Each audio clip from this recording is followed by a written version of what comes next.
Dimension देखते हैं। Dimension किसे कहते हैं? ये बहुत इंपॉर्टेंट टॉपिक है नीट पॉइंट ऑफ व्यू से, ठीक है। इससे क्वेश्चन आता है हर साल, ठीक। डायमेंशन किसे कहते हैं, कुछ आइडिया है? फिजिकल क्वांटिटी पे जो पावर रहती है। और कुछ?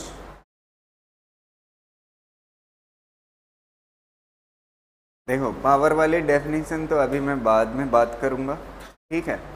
सबसे पहले हम समझते हैं फिजिकल क्वांटिटी किसे कहते हैं ना। क्या चीज़? Physical quantity. Physical quantity, physical quantity जो होती है, आपको पता ही है, मैं पढ़ा चुका हूँ। फिजिकल क्वांटिटी जिसको हम मेज़र कर सकें वो क्या कहलाती है? Physical quantity. जब किसी चीज़ को हम मेज़र कर सकते हैं, जैसे हाइट को मेज़र कर रहे हैं, तो ये कितना लिखा जाएगा? 20 फीट मान लेते हैं हाइट, ऐसे कुछ लिखा जाएगा ना। और अगर मान लेते हैं किसी मास को मेज़र करते हैं तो ऐसे लिखा जाएगा 15 kg। तो फिजिकल क्वांटिटी में दो चीज़ें होती है, एक क्या होता है? नंबर। क्या होता है? नंबर। और दूसरा क्या होता है? यूनिट। नंबर और यूनिट का कॉम्बिनेशन होती है फिजिकल क्वांटिटी। समझ आ रही है ना? तो फिजिकल क्वांटिटी नंबर और यूनिट का कॉम्बिनेशन होती है। अगर आप ध्यान से देखोगे, ये वाली चीज़ क्वालिटेटिव चीज़ है। कैसी है? क्वालिटेटिव। अगर हिंदी में मैं बोलूं तो क्या का आंसर है? किसका है? क्या का, मतलब क्या चीज़ है कि नहीं? इससे पता चल जाता है। जब आप फीट बोलोगे तो मैं समझ जाऊंगा मीट मतलब लेंथ की आप बात कर रहे हो। जब आप केजी बोलोगे तो मैं समझ जाऊंगा कि आप मास की बात कर रहे हो। तो ये क्या का आंसर देती है। और ये कैसी है? Quantity based. और ये किसका आंसर देती है? कितना। क्या चीज़? कितना कोई चीज़ है। समझ आ रही ना बात? तो दो चीज़ों से बनी होती है, कितना और क्या। समझ आ रही ना बात? तो आपकी जो डायमेंशन होती है ना, वो किस बेसिस पे होती है? Quality basis. कैसी होती है? क्वालिटी बेस्ड, ना कि क्वांटिटी। तो फिजिकल क्वांटिटी का दो पार्ट है, एक क्वांटिटी और दूसरा क्वालिटी। तो जो हमारी डायमेंशन होती है वो कैसी होती है? क्वालिटेटिव कैरेक्टरिस्टिक होती है। कैसी होती है? क्वालिटेटिव। तो लिखिएगा, dimension is the qualitative characteristic of a physical quantity. Dimension is the qualitative characteristic of a physical quantity. अब एक टेबल बनाते हैं, ठीक। हमने 7 फंडामेंटल पढ़ी थी फिजिकल क्वांटिटी, उसकी यूनिट देखेंगे, उसकी क्या देखेंगे? डायमेंशन देखेंगे। तो चलिए देख लेते हैं उसको, ठीक है। यहाँ पे क्या लिखेंगे? फंडामेंटल फिजिकल क्वांटिटी, और उसकी ये क्या होगी? यूनिट। और आगे क्या होगी? डायमेंशन। तो डायमेंशन किस बेसिस पे मतलब किस पे बेस्ड है? यूनिट। किस पे बेस्ड है? यूनिट ना, यूनिट पे बेस्ड होती है। 7 फंडामेंटल फिजिकल क्वांटिटी कौन कौन सी थी आपकी? Mass, length, time, temperature, current,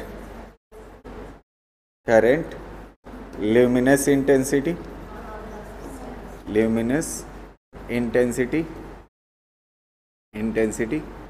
amount of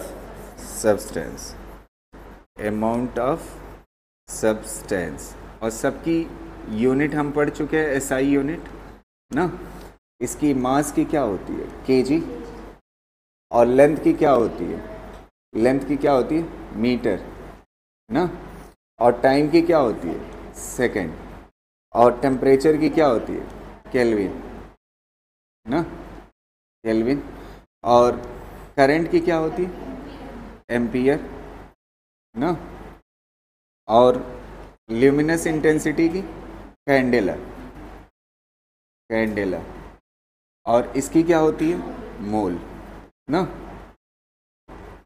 ये हो गई यूनिट। और इसका सिंबल क्या होता है? केजी लिखते हैं, और इसको स्मॉल m, इसको s, इसको k ना, और इसको a, और इसको cd, और इसको mol। अब डायमेंशन की बात करते हैं इसकी। केजी की मास की जो डायमेंशन होगी, मास का जो पहला लेटर होता है वो कैपिटल लेटर m, समझ आ रहे ना, इसकी डायमेंशन। और मीटर, मीटर मतलब लेंथ, तो लेंथ का जो पहला लेटर है l, और टाइम का जो पहला लेटर है t ना, और बाकी सब में जो यूनिट है वही क्या है? डायमेंशन ना। केल्विन की क्या होगी? के, कभी कभी थीटा भी लिख दिया जाता है, कभी कभी क्या लिख दिया जाता है? थीटा भी लिख दिया जाता है। और एम्पियर की डायमेंशन क्या होगी? ए, और कैंडेला की CD, और मोल की MO। ठीक है, बस यही मास, लेंथ, टाइम, इन तीनों का पहला लेटर यूज होता है डायमेंशन लिखने के लिए, और बाकी सब की जो यूनिट है वही डायमेंशन। इस टेबल को बना लीजिए। अब जो है ये तो हो गई 7 फंडामेंटल। फिर उसके बाद हमने क्या पढ़ा था? सप्लीमेंट्री दो कैसी पढ़ी थी? सप्लीमेंट्री। तो सप्लीमेंट्री में प्लेन एंगल था और कौन था? Solid angle. ये फिजिक्स में दो ऐसी क्वांटिटी है जिसके पास यूनिट है, डायमेंशन नहीं है। ये दो ऐसी हैं जिसके पास क्या है? यूनिट है और डायमेंशन नहीं। 2023 में, शायद 2023 में ही इसी पे पूछा गया था, प्लेन एंगल और सॉलिड एंगल। इसके पास क्या चीज़ है? यूनिट। प्लेन एंगल की क्या होती है? रेडियन, और सॉलिड एंगल की क्या होती है? स्टेरेडियन। लेकिन क्या चीज़ नहीं है? डायमेंशन। तो लिख लीजिए, plane angle and solid angle, plane angle and solid angle both have units but no dimension, दोनों के पास क्या है? यूनिट है लेकिन डायमेंशन नहीं है। समझ? तो इसका क्या उल्टा पॉसिबल है फिजिक्स में? जिसके पास क्या हो? डायमेंशन हो और यूनिट ना हो, ऐसी कोई फिजिकल क्वांटिटी नहीं। समझ आ रहे? तो फंडामेंटल निपट गई, सप्लीमेंट्री हो गई। अब इसके बाद लिखिए डायमेंशनल फार्मूला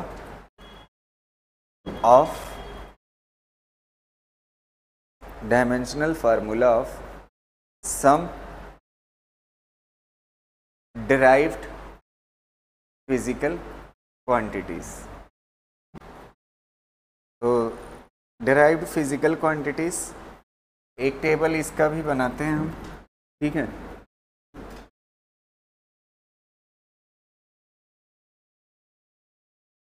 चलो यहाँ पे लिखेंगे डिराइव्ड फिजिकल क्वांटिटी। मैं शॉर्टकट लिख रहा हूँ, आप पूरा लिखिएगा नहीं तो भूल जाएगा ये DPQ है क्या। Derived physical quantity. और फिर उसके बाद इधर क्या लिखेंगे? यूनिट, और इधर क्या लिखेंगे? डायमेंशन ना। तो सबसे पहले डिराइव्ड में हम एक एरिया की यूनिट, एरिया पढ़े थे ना। एरिया की यूनिट क्या होती है? मीटर स्क्वायर ना। तो मीटर की जो डायमेंशन, मीटर मतलब लेंथ, तो ये क्या हो जाएगा? L2। क्या हो जाएगा? L2। ठीक है, फिर उसके बाद हमने क्या पढ़ा? वॉल्यूम का क्या होता है? मीटर क्यूब, तो ये क्या हो जाएगा? L3। समझ आ रही ना बात? फिर उसके बाद हमने पढ़ा वेलोसिटी। वेलोसिटी क्या होता है? वेलोसिटी क्या होता है? डिस्प्लेसमेंट अपॉन टाइम होता है। तो वेलोसिटी, अच्छा स्पीड, अभी हम वेक्टर नहीं पढ़े, हमारे लिए दोनों चीज़ें ये मान के चलिए अभी फ़िलहाल के लिए सेम है। तो ये क्या होता है? मीटर पर सेकंड होता है।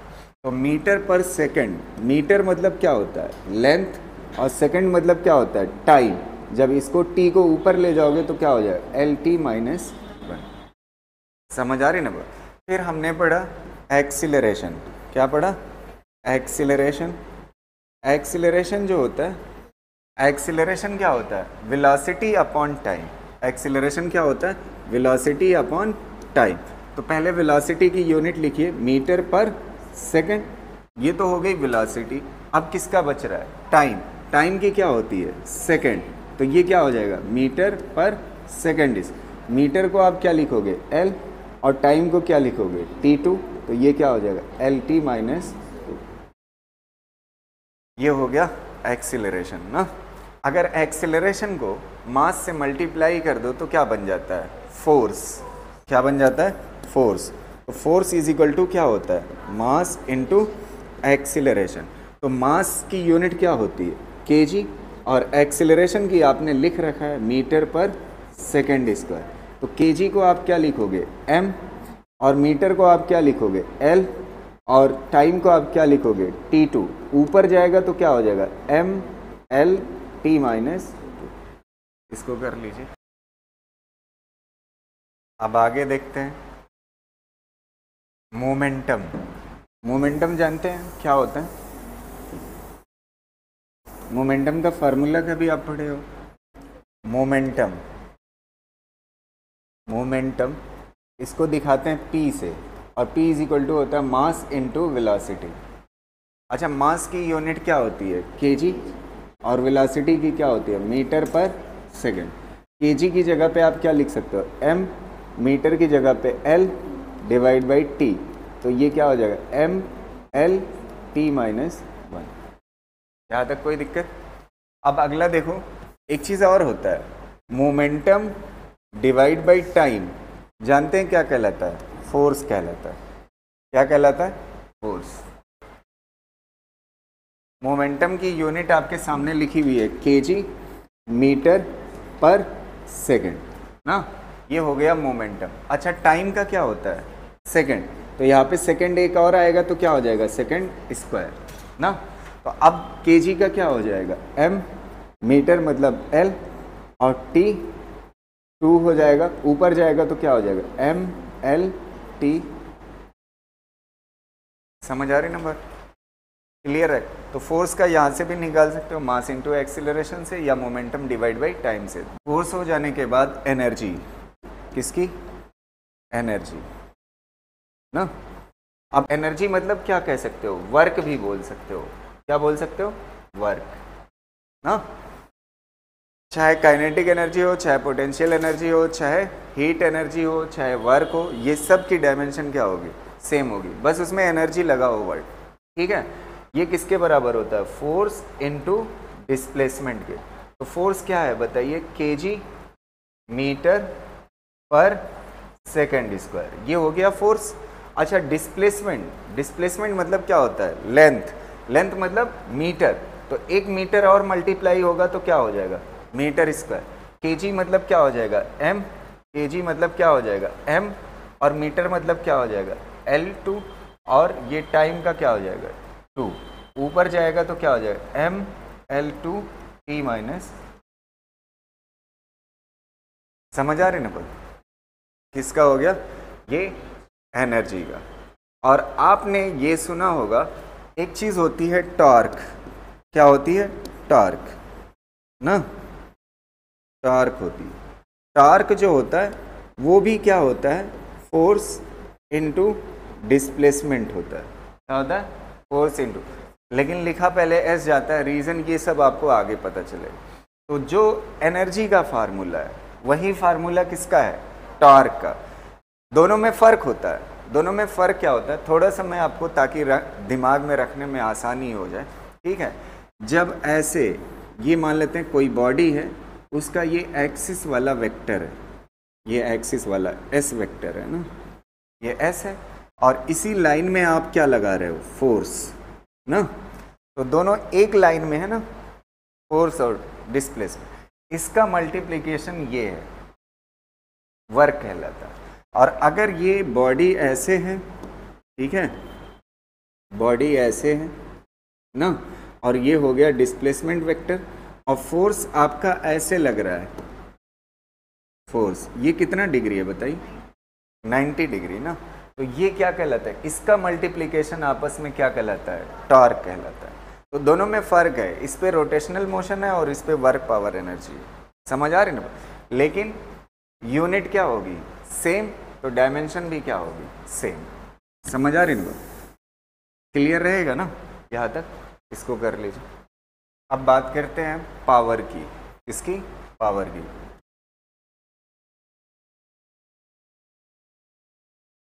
देखो पावर, पावर क्या होता है? Energy by time. Energy by, energy बोलो या वर्क बोलो, मैंने बोला ना सेम। तो एनर्जी डिवाइड बाई टाइम क्या कहलाता है? पावर कहलाता है। तो एनर्जी का आपने देखा क्या होता है, ये फार्मूला लिखिए केजी, वो ये यूनिट लिखिए KG meter square divide by क्या होता है? Second square. अभी ये किसका हुआ है? एनर्जी की जगह पे। अब क्या चीज़ बच रही है? टाइम। टाइम की क्या होगी? सेकंड। तो ये क्या हो जाएगी? सेकंड क्यूब हो जाएगी। समझ आई बात?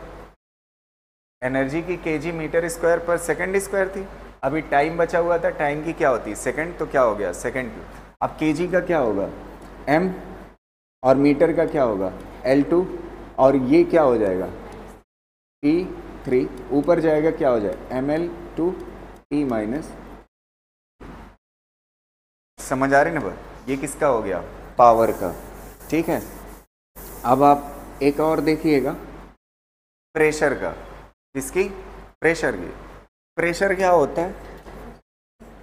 प्रेशर आपने पढ़ा होगा, फोर्स पर यूनिट एरिया। जैसे अभी एनर्जी में बताया ना, जब फोर्स एक्सिस की लाइन में लगता है तो उसका मल्टीप्लिकेशन वर्क देता है, और जब फोर्स परपेंडिकुलर लगता है तो उसका मल्टीप्लिकेशन टॉर्क देता है। तो एनर्जी और टॉर्क दोनों की डायमेंशन क्या होती है? सेम। ऐसे ही प्रेशर और एक चीज़ होती है स्ट्रेस। क्या होती है? प्रेशर और एक चीज़ क्या होती है? स्ट्रेस। जैसे एक बॉडी है, समझिएगा, एक बॉडी है ना, उस पर ये जो फोर्स लग रहा है, ये फोर्स क्या कहलाएगा? बताइए क्या कहलाएगा? Normal force. क्या कहलाएगा? नॉर्मल फोर्स ना। और ये वाला फोर्स क्या कहलाएगा? Tangential force. क्या कहलाएगा? टेंजेंशियल। टेंजेंशियल मतलब सरफेस से लगा हुआ फोर्स। समझ आ रही ना बात? और ये कैसा है? सरफेस से परपेंडिकुलर ना। तो अब आप देखिएगा, अगर ये normal force per unit area है तो क्या कहलाता है? प्रेशर। और ये tangential force divide by area क्या कहलाता है? स्ट्रेस। ये फ्लूइड मैकेनिक्स में बहुत अच्छे से पढ़ाऊंगा मैं।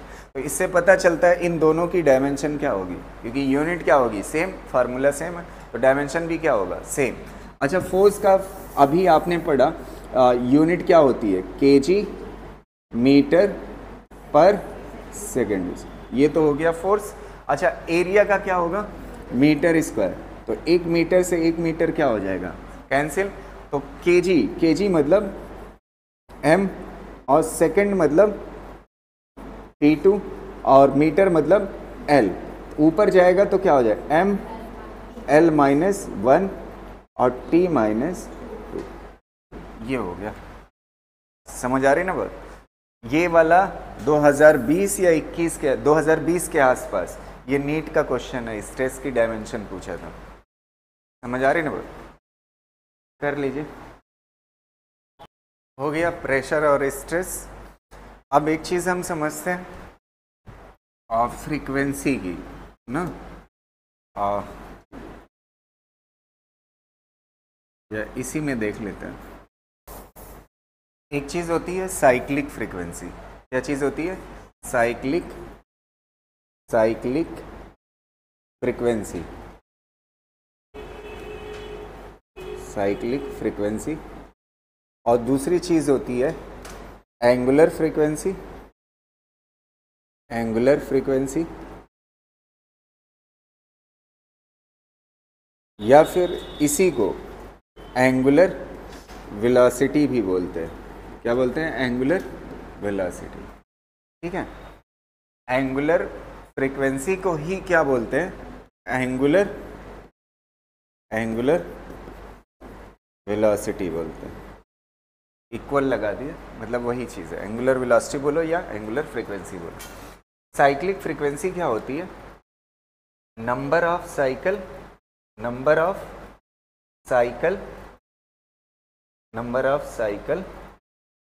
पर सेकेंड, नंबर ऑफ साइकिल पर सेकेंड, ठीक है। तो इस हिसाब से अगर आप जाओगे नंबर ऑफ साइकिल पर सेकेंड, तो नंबर की तो कोई यूनिट होगी नहीं ना, और ये क्या हो जाएगा 1, और ये क्या हो जाएगा सेकेंड। तो इसकी डायमेंशन कैसे लिखोगे? 1 डिवाइड बाई सेकेंड, मतलब t ऊपर जाएगा तो क्या हो जाएगा t माइनस 1। यहाँ तक कोई दिक्कत समझ आ रही ना? अब देखो एक चीज़ होती है एंगुलर फ्रीक्वेंसी, क्या होती है? अच्छा आप मुझे थोड़ा सा अपने दिमाग से सोच करके बताइए, जैसे ये नंबर ऑफ साइकिल पर सेकेंड है साइक्लिक फ्रीक्वेंसी, ऐसे ही एंगुलर फ्रीक्वेंसी क्या होगी? नंबर ऑफ एंगल पर सेकेंड, क्या होगी? एंगल पर सेकेंड। अब थोड़ा सा मुझे बताना, एंगल पर सेकेंड, अगर मैं कहीं पे साइक्लिक फ्रीक्वेंसी यहाँ पे लिखता हूँ, ध्यान से सुनना, ये लिखा हुआ है 10 साइकिल पर सेकेंड, ये है साइक्लिक फ्रीक्वेंसी। मान लेते हैं f से दिखाते हैं, किससे दिखाते हैं? f से, मतलब एक सेकंड में कितना साइकिल लगा रहा है? 10 चक्कर लगा रहा है। एक सेकंड में कितना चक्कर लगा रहा है? 10। तो इसे क्या बोलेंगे? Cyclic frequency. तो अगर इसी साइक्लिक फ्रीक्वेंसी को एंगल में बदलना हो, एक सेकंड में ये 10 चक्कर लगा रहा है, तो आपको पता होना चाहिए एक चक्कर कितने का होता है? 2 पाई का। एक चक्कर कितने का होता है? 2 पाई। रेडियन में हम बात करेंगे, एक चक्कर कितने का होता है? 2 पाई या 360 बोलते हो ना डिग्री में। तो एक चक्कर कितने का होता है? 2 पाई। तो 10 चक्कर कितने का होगा? एक चक्कर 2 पाई के बराबर है, तो 10 चक्कर कितने के बराबर? 20 पाई। 10 चक्कर कितने के बराबर होगा? 20 पाई। तो आपको पता है ये जो साइक्लिक फ्रीक्वेंसी थी किस में बदल जाएगी? Angular frequency. किस में बदल जाएगी? एंगुलर में। तो एंगुलर में कैसे बदलेगी? साइक्लिक फ्रीक्वेंसी क्या होती है? एक सेकंड में नंबर ऑफ साइकिल, एक सेकंड में नंबर ऑफ साइकिल। अब नंबर ऑफ साइकिल अगर आपको पता है, तो नंबर ऑफ साइकिल को एंगल में बदलने के लिए आप क्या करोगे? 2 पाई से क्या कर दोगे? मल्टीप्लाई। तो इससे पता चलता है ये जो एंगुलर फ्रीक्वेंसी होती है वो, मान लेते हैं इसको साइक्लिक फ्रीक्वेंसी को f से बोलते हो, तो f को कितने से मल्टीप्लाई कर दो? 2 पाई से। कितने से मल्टीप्लाई कर दो? 2 पाई से। तो किस में बदल जाएगा?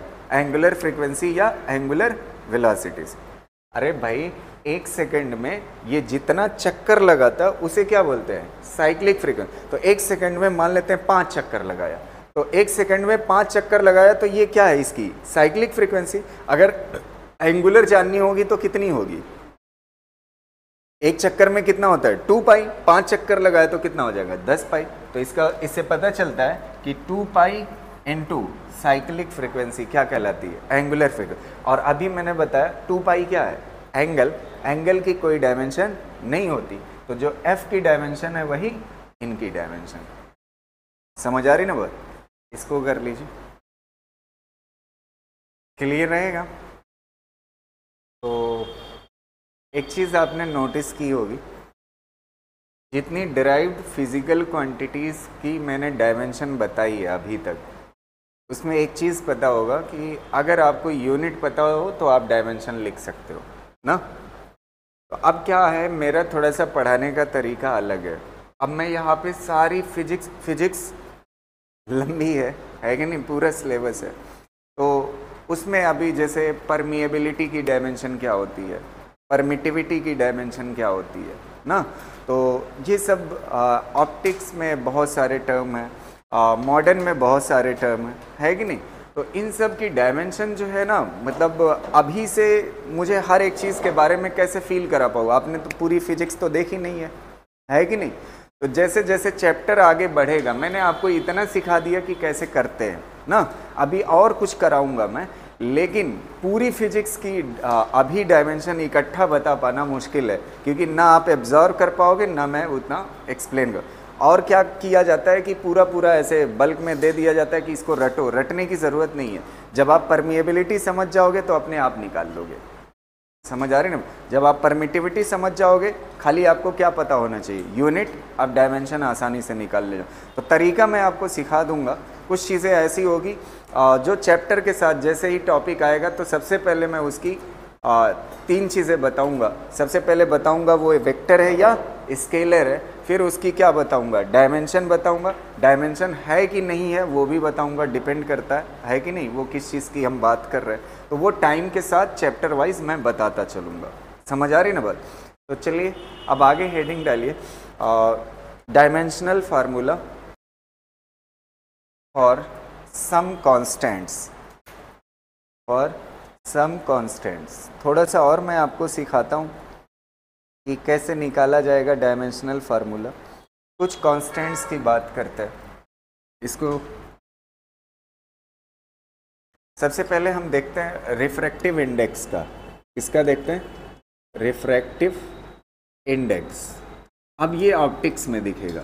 किस में दिखेगा? ऑप्टिक्स में। तो अब ऑप्टिक्स में जब दिखेगा रिफ्रैक्टिव इंडेक्स, तो इसका जो, इसको दिखाते कैसे हैं? म्यू से।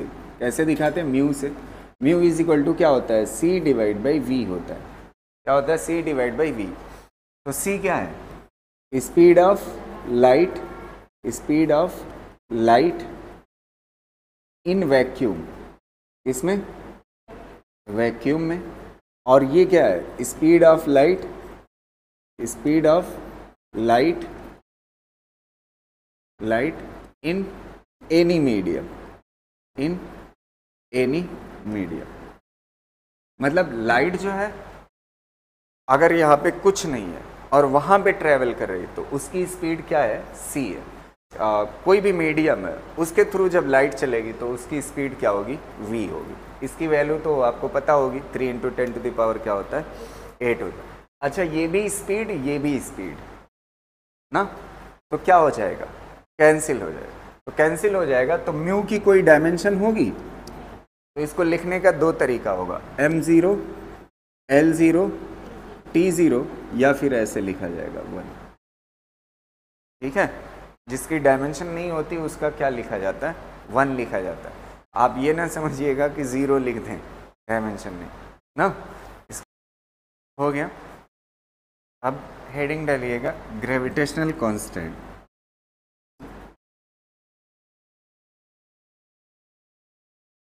Gravitational constant.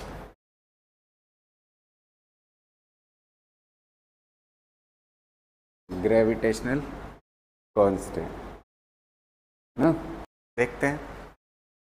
एक चीज़ आपने पढ़ा होगा, ये मास अगर m1 है और ये दूसरा मास क्या है? m2 है, और उसके बीच की दूरी क्या है? r है। तो एक मास दूसरे मास को क्या करता है? अपनी तरफ अट्रैक्ट करता है। तो इसके लिए न्यूटन ने फार्मूला दिया था। वो फार्मूला क्या था? फोर्स इज इक्वल टू, किस फोर्स से खींचेगा एक मास दूसरे मास को? g m1 m2 upon r² होता है। m1 क्या है? पहला मास, m2 क्या है? दूसरा मास, r क्या है? दोनों मास के बीच की दूरी, और g क्या है? Gravitational constant. यहाँ तक हो गया। अब इसी g को क्या बोलते हो आप? Gravitational constant. अब इसकी आपसे क्या पूछा है? Dimensional formula. तो इसका चलिए निकाल के देखते हैं। तो g इज इक्वल टू क्या हो जाएगा बताइए? ये r इधर आ जाएगा ना, r²। तो f r² डिवाइड बाई क्या हो जाए? m1 m2। अब आपको सारे का डायमेंशनल फार्मूला पता है। फोर्स का क्या होता है? m l t-2 ये होता है। और r मतलब क्या है? लेंथ ही है। तो ये क्या हो जाएगा? l2। और नीचे क्या आ जाएगा? मास। और ये भी क्या है? मास। तो क्या हो जाएगा? m2। एक m कैंसिल ना। तो ये m ऊपर जाएगा तो क्या हो जाएगा? m-1। और ये l की पावर 2 और ये l की पावर 1 कितना हो जाएगा? l3। और ये क्या हो जाएगा? t-2। बस हो तो गया। हाँ, फार्मूला बताओ तो आप डायमेंशन निकाल सकते हो। हाँ चलो ना, नेक्स्ट देखते हैं प्लांक कांस्टेंट की डायमेंशन ना। प्लांक कांस्टेंट का डायमेंशनल फार्मूला, प्लांक कांस्टेंट। ठीक, ये दिखेगा आपको कहाँ पे, मॉडर्न में। ठीक, एनर्जी इज इक्वल टू क्या होता है, एच एफ। एफ क्या होता है, फ्रीक्वेंसी, और कौन सी होती है, साइक्लिक वाली। और ई क्या होता है, एनर्जी। ठीक, और ये जो एच है वो क्या है, प्लैंक कांस्टेंट। यहाँ से मेरे ख्याल से अब आपको निकालना आना चाहिए एच इज इक्वल टू क्या हो जाएगा, ई बाई एफ। ई क्या है, एनर्जी। एनर्जी की डायमेंशन आपको पता है क्या होता है, M L two T minus two. अच्छा, फ्रीक्वेंसी की बताइए क्या होगी, टी माइनस वन ना। ठीक है, जब ये ऊपर जाएगा तो क्या हो जाएगा, प्लस वन ना। तो ये क्या हो जाएगा, एम एल टू, और ये प्लस वन हो जाएगा तो माइनस टू प्लस वन कितना हो जाएगा, बस आ गया प्लैंक कांस्टेंट। ठीक है, अब इसके बाद देखेंगे Boltzmann constant. Boltzmann constant,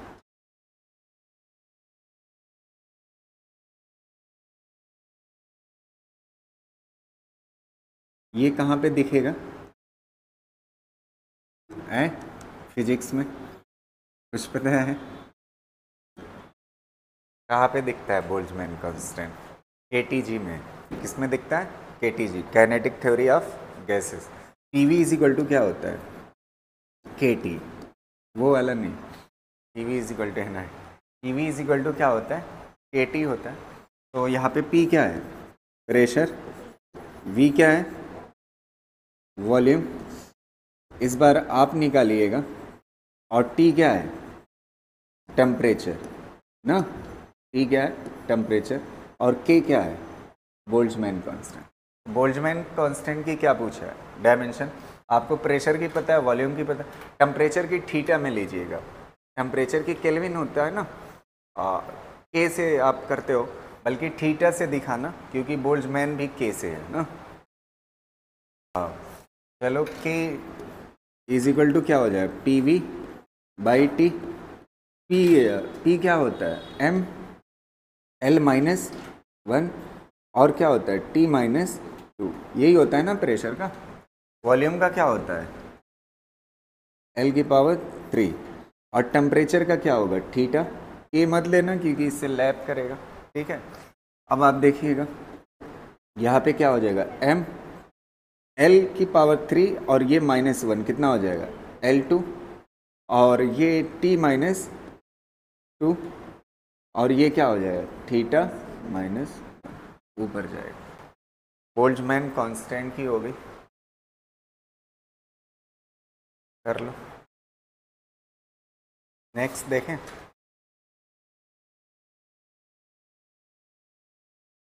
strain की देखते हैं। इसकी देखते हैं, स्ट्रेन।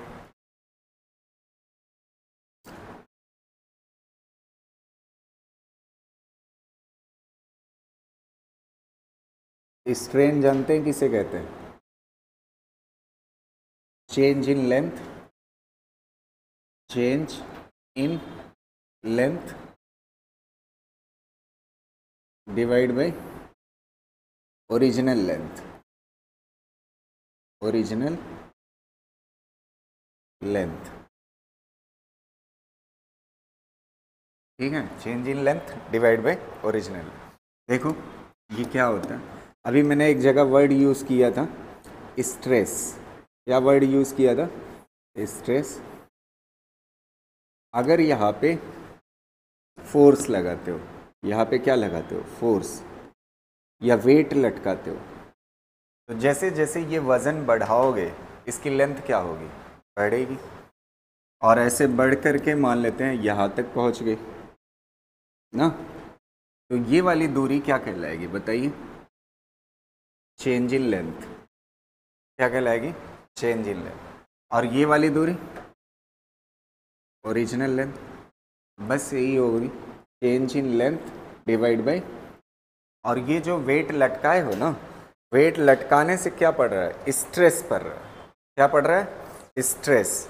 तो ये जो वेट लटक रहा है, फोर्स लग रहा है, वो क्या पैदा कर रहा है, स्ट्रेस, जिसकी वजह से क्या हो रही है, स्ट्रेन, जिसकी वजह से क्या हो रही, स्ट्रेन हो रही।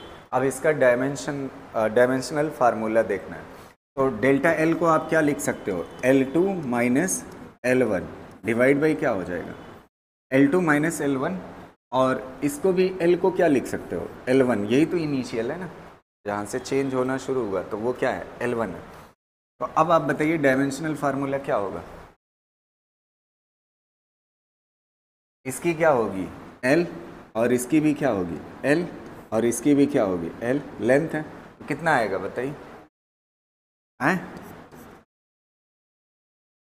कैसा आएगा बताइए, हैं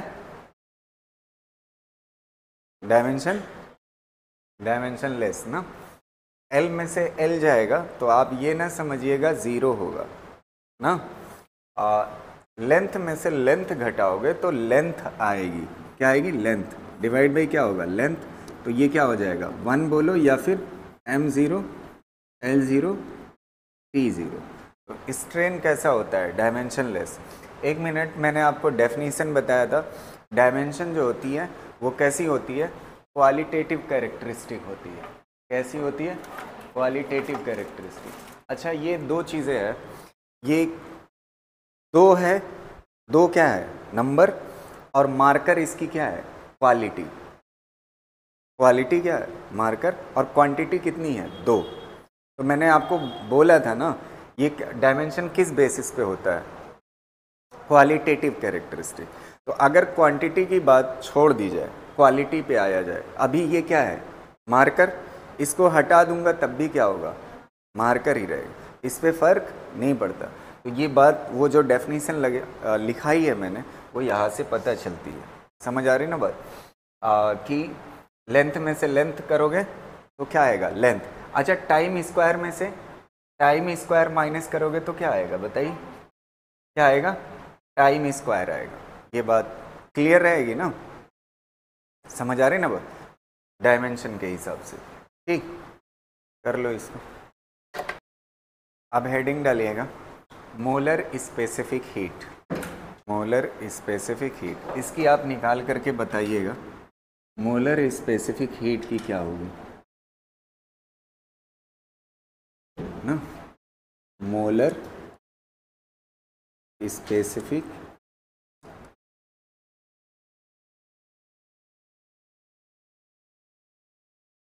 हीट, मोलर स्पेसिफिक हीट एक फार्मूला होता है, ये आप हीट में पढ़ोगे, Q is equal to N C delta T. तो Q क्या है, हीट ना, डेल्टा टी क्या है, टेम्परेचर डिफरेंस ना,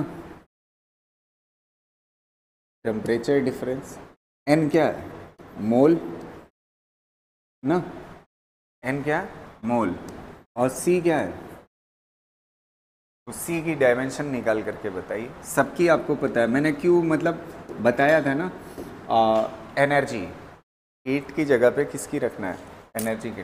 तो यहाँ से C इज इक्वल टू क्या हो जाएगा, Q divide by N delta, निकाल करके बताइए,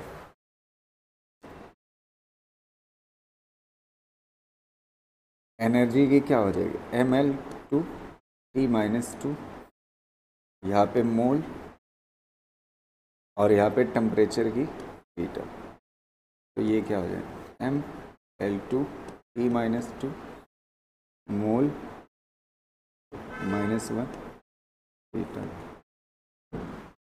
एक और देख लेते हैं, लास्ट, ठीक है।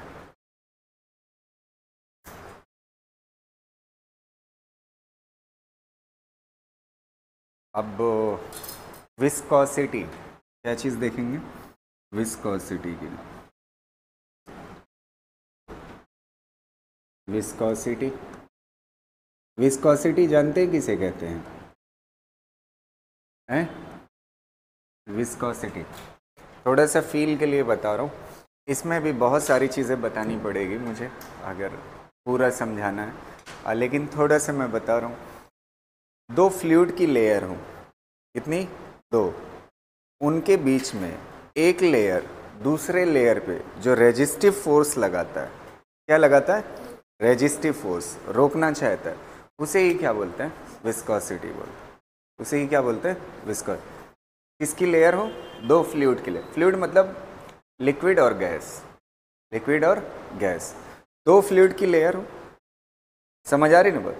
एक लेयर दूसरे लेयर पे जो रेजिस्टिव फोर्स लगाता है उसे क्या बोलते हैं? विस्कोसिटी।